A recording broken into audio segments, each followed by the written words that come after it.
नमस्कार। India debate में आप सबका स्वागत है। मैं हूं आशुतोष पाठक। मित्रों, देश में अभी न्याय व्यवस्था को लेकर के एक विवाद छिड़ गया है, बल्कि बवाल हो गया है। कुछ दिन पहले आपने खबर देखी होगी जब चीफ जस्टिस को एक कार्यक्रम में जाना था हैदराबाद, और हैदराबाद में एक लॉ कॉलेज था, यूनिवर्सिटी था, जिसके 400 स्टूडेंट ने चीफ जस्टिस के हाथों अवार्ड लेने से, डिग्री लेने से या किसी भी प्रकार से उनसे कुछ भी लेने से उन्होंने अस्वीकार कर दिया।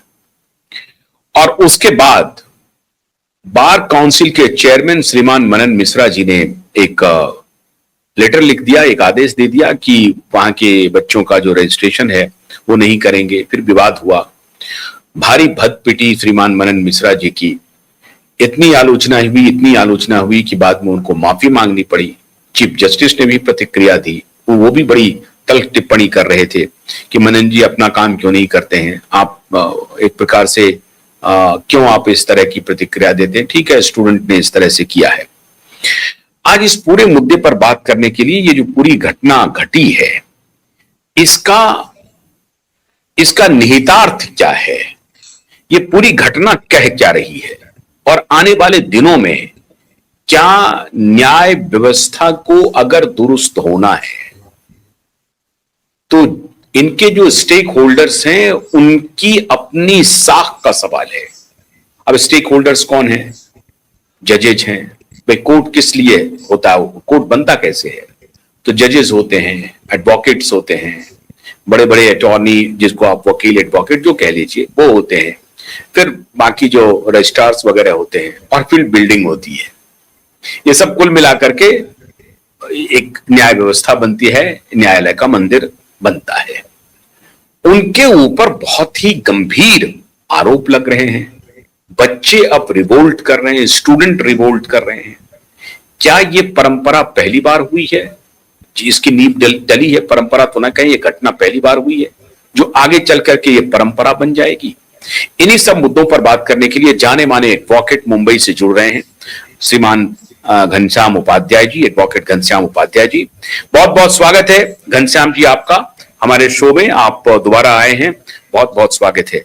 घनश्याम जी, ये जो प्रकरण हुआ है, चूंकि ये मामला बेहद गंभीर है, इसलिए मैं एक तो आपकी टिप्पणी चाहता हूं, और दूसरी अब इसके आगे जुडिशरी में कितनी क्या क्या परेशानियां हैं उसको भी आपने एक्सप्लोर किया है। और अगर उन परेशानियों के ऊपर ध्यान नहीं दिया गया तो अभी तो 400 स्टूडेंट ने कहा है, न जाने कल ये परंपरा बन जाए और फिर आपकी साख मिट्टी में मिल जाए। क्या ऐसी स्थिति बनने वाली है? देखिए, पहले मैं मेन मुद्दे पे आऊं, उसके पहले मैं कुछ कहना चाहता हूं। देखिए, देश पूरा जुगाड़ पे चल रहा है। हमारा जो ऑब्जर्वेशन है, आज हमारा जो डिस्कशन होता है, पिछले 10-12 साल में ऐसी हालत हुई है कि पूरा देश जो है कि जुगाड़ू हो गया। इसको जुगाड़ू बोलते हैं ना। मेरिट पे कोई भी संस्था देश की नहीं चल रही है। सारे जुगाड़ू, दलाल, भ्रष्टाचारी लोग, अवसरवादी लोग, चमचे लोग सब जगह भर गए हैं। अब पूरी जगह को ऑक्युपाई कर लिए हैं। जो मेरिट वाला आदमी है, स्वाभिमानी आदमी है, वो जो है कि वहां पे नहीं है। इसके लिए संस्थाओं की दुर्दशा का होने का कारण यही है, बता दूंगा। अब जहां तक ये बात, आप जो मनन मिश्रा वाला इशू जो आपने अभी रेज किया, जो आप बता रहे हैं, आप ये देखिए, इस आदमी का अचीवमेंट देखिए। ये बार काउंसिल के चेयरमैन मेरे ख्याल से 2014 से मोनोपोली बना के बैठे हुए हैं। और जबकि बार काउंसिल के चेयरमैन का, वाइस चेयरमैन का, सब ऑफिस जो पीरियड होता है, जो टेन्योर होता है, वो 3 साल का है, 3 साल का होता है। लेकिन संजोग से क्या है, कानून में कोई कूलिंग ऑफ पीरियड का कोई मतलब प्रोविजन नहीं कि एक बार कोई आदमी अगर इलेक्शन लड़ता है, जीत के आता है, तो दोबारा इलेक्शन लड़ने के लिए उसको कोई मतलब एक ब्रेक होना चाहिए, ऐसा कुछ कानून नहीं है, दुर्भाग्य से। उसका फायदा उठा करके बार काउंसिल ऑफ इंडिया में मनन मिश्रा जी नहीं, ऐसे बहुत सारे स्टेट बार काउंसिल में, बता रही मैं बार मतलब महाराष्ट्र एंड गोवा, जहां का मैं मेंबर हूं, मतलब बार काउंसिल के मेंबर नहीं, जहां से मेरा रजिस्ट्रेशन हुआ है एज ए एडवोकेट, वहां पर भी बहुत सारे मेंबर ऐसे इलेक्ट होके आते हैं जो कि कई सालों से कुंडली मार के बैठे हुए हैं, मोनोपोली बना करके। स्थिति ऐसी हो गई है कि हमको वकीलों ने हमको कंप्लेन किया कि मेरे पास वकीलों की कोई समस्या होती है, पूरे मुंबई महाराष्ट्र की बात मैं करता हूं, तो अक्सर वकील हमको अप्रोच करते हैं और उनको मैं उनके लिए कुछ ना कुछ मैं करता हूं। मेरे पास बार काउंसिल आप महाराष्ट्र है, गोवा या इंडिया में जो भी केसेस वकीलों के खिलाफ कुछ चलते हैं, फ्रिवोलस कंप्लेंट, तो ऐसे वकील को मैं, कई सारे वकीलों को मैं रिप्रेजेंट कर रहा हूं। मैं ऐसे ऑर्डर हमारे पास आए हैं, बता दूं आपको कि शॉकिंग होता है, देख के लगता है कि ऑर्डर कैसे पास हो सकता है, लेकिन ऐसे ऑर्डर पास हो रहे हैं। हमको यहां तक कंप्लेंट्स वकीलों की मिली हुई है, कई वकीलों की। देखिए, एक कोई वकील करता समझ में आता है, स्थिति ऐसी आ गई कि बार काउंसिल में जो बैठे हैं मेंबर इलेक्ट होकर के ऑफिस वगैरह, जो जिनके पास केसेस चलते हैं, जैसे वकील का जो होता है एडवोकेट्स एक्ट में, बार काउंसिल ऑफ इंडिया और जो स्टेट बार काउंसिल होते हैं, उनको डिसिप्लिनरी कमेटी, उनको एक पावर है, वो पनिश करते हैं वकीलों को मिसकंडक्ट कोई वकील करता है प्रोफेशन को लेकर के। तो ऐसे में बहुत सारे वकील हमको कंप्लेन किया, कुछ मेंबरों का नाम दिए हैं बार काउंसिल महाराष्ट्र और गोवा में, जो कि पैसे का डिमांड करते हैं कि अगर आप पैसा दोगे तो आपको फिर फैसला करेंगे, नहीं तो आपको पेनाल्टी इंपोज करेंगे, आपको डिबार करेंगे। ऐसी स्थिति आ गई, बता दूं आपको, नाम लेके बता दूं मुझे मेंबरों की, ये स्थिति आ गई है। अब मनन मिश्रा का देखिए कि इनका अगर मेरिट देखा जाए तो उसके ऊपर ज्यादा कुछ कमेंट करने की जरूरत नहीं है। इनकी प्रैक्टिस क्या है, कितना इनका स्ट्रेंथ है, चेयर सीनियर एडवोकेट भी बन गए हैं, और आजकल सीनियर एडवोकेट लोग कैसे बनते हैं ये सबको पता है। अगर इस प्रोफेशन में जो है उसको सबको पता है कि किस तरह लोग सीनियर एडवोकेट बन जाते हैं, जज बन जाते हैं, ये सब भी जुगाड़ से आजकल चल रहा है। अब इस आदमी का देखिए कि कितना, मतलब कि किस तरह के सिद्धांतवादी या किस तरह के विचार के लोग वहां बैठे हुए हैं, चेयरमैन होकर के इनको इतनी अवसरवादिता, इनको इनकैश करने का, उसको भुनाने का इतना इनको नशा चढ़ गया कि तुरंत इन्हों आनंद फानन में, ताकि मैं चीफ जस्टिस ऑफ इंडिया के अच्छे बुक में हो जाऊं, उनका जो है कि उनका एक सपोर्ट हमको, उनके निगाह में मैं अच्छा बन जाऊं और गवर्नमेंट की निगाह में अच्छा बन जाऊं, तुरंत उठा के इन्होंने एक ऑर्डर पास कर दिया।